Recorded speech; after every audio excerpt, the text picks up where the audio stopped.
Okay. Do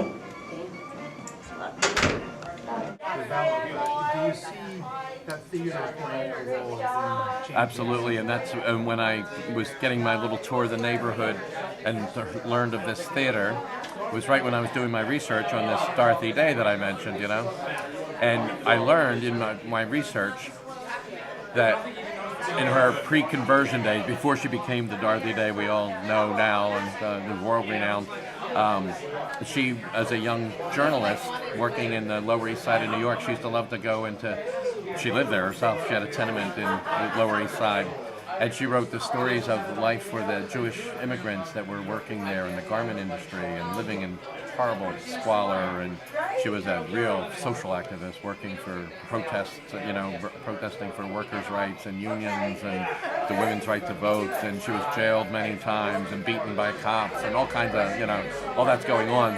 But at night to hang out, to unwind from all this stress, she would go to a bar in Greenwich Village, and it was called the Hell Hole. It was really called the Golden Swan, but it was nicknamed the Hell Hole by the people who hung out there. And turns out now it's a really important thing in the landmark place in American culture, modern American culture, because all the leading artists of the day, some of the artists who exhibited with Alfred Stieglitz, George O'Keeffe's husband, and his modern art gallery in New York, they hung out in this bar alongside poets and playwrights, and they were all there, and they were Dorothy Day's drinking companions, and one of her dearest friends in this milieu was this young up-and-coming playwright named Eugene O'Neill, who had not yet become, he was just on the verge, a couple years later he was going to become world-renowned as the figure who would change American theater history.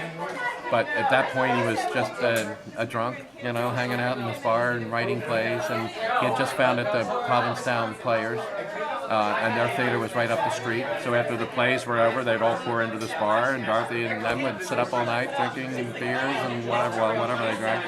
And she and Eugene became very close friends.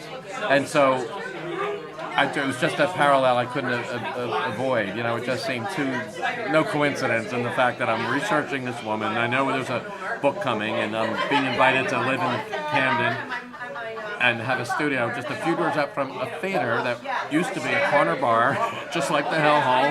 And I just thought, it was all too providential for me. I'm not one for coincidence.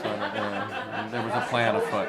And she taught me, Father Doyle taught me, Joe has taught me that things I already knew, but I just needed to be reminded that, again, it's about beauty, and that's what heals the human heart and brings all people together, that we all crave beauty and need to be around it, even when it's sad, like a Eugene O'Neill play, terrible tragedies, but so beautifully written that, beauty's bigger than, it's not just about making nice pictures, being arty, crafty, it's about profound human dignity.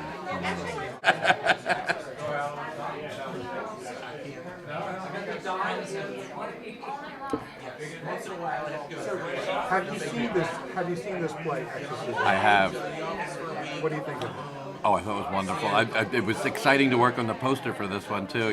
Joe has such enthusiasm, and ever since my research on Dorothy Day, I've become very interested in Eugene O'Neill and exploring their friendship and his very tragic life. Being Irish, my middle name's O'Neill, so there's that little bit of a correlation. I get all that, and so Joe had sent me a copy of it to read, so in preparation for the poster. And it's like anything, I had to read it 3 times, I think, and the third time I got out the pen and underlined, the key images, and I love for me, what the spiritual, religious imagery that's in there, tied up in the words that other people might not hear it that way, but that's how it touches me. But all the references to the coldness of winter and darkness and the shabby apartment they lived there, flat, but these little hints of spring. So that's why in my poster there's a frond with, some kind of a spring buds coming out of the X, just like the only hint of new life in the midst of all that grayness, And that's what I love about the play. All of Eugene O'Neill's work and all art, And hopefully art is, even as I said earlier, that even when the subject matter's dark, there's, for me, there's always got to be hints of resurrection and coming out better on the other side of it. Is there, you talk about, you use the word art and beauty and resurrection. Can you talk a little bit about whether or not what Father Doyle and Joe are doing with the theater, there's a sense of resurrection, exorcism, Camden as a metaphor? Can you talk about that, if you agree or disagree, if that exists at all? Very much so, because the fact that it was this, I didn't see it as such, and by the time I saw the theater, as I said, it was steel girders in the ground, but prior to that it was Joe's grandfather's bar, and by the time they decided to create a theater from it, it was a boarded up old building, and we have so many of them throughout the city. I mean, I think there's probably more, you wonder if there aren't more boarded up ones than there are inhabited buildings, probably not true, but that right in itself was a huge symbol of resurrection to me, that they could take this empty lot it's a corner of the world that the rest of the world has given up on. It's like, what good can come from Camden? There's a famous line in the Gospels where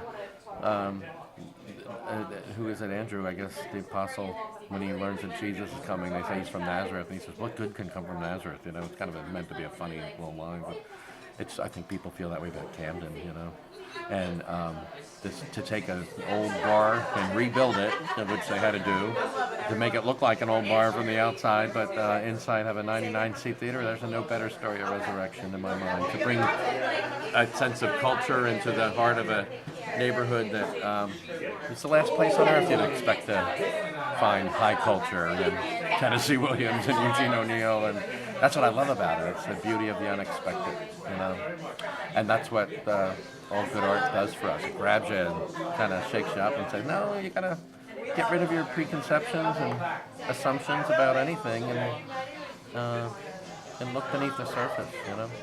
How long have you been a priest, and how long have you been an artist? Well, I'm a brother, not a priest, actually. A brother is different than a priest. We live in community together, take the same vows, but as a brother, I don't have the sacramental functions that a priest has. I don't say Mass, hear confessions. My ministry within the community is to be an artist, and I have been doing that full-time since 1994. Prior to that, I taught art and art history at DeSales University. I did that for 11 years, and then decided I was tired of 19-year-olds and moved on. And actually, that's what led me here, because during that time my parents died. My mom died when I was 30, and my father died several years later.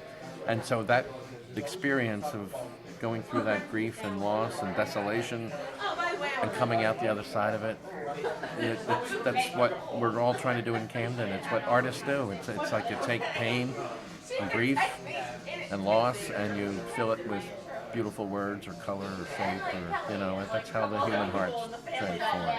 It ain't over when it's death isn't the final picture. It's that resurrection.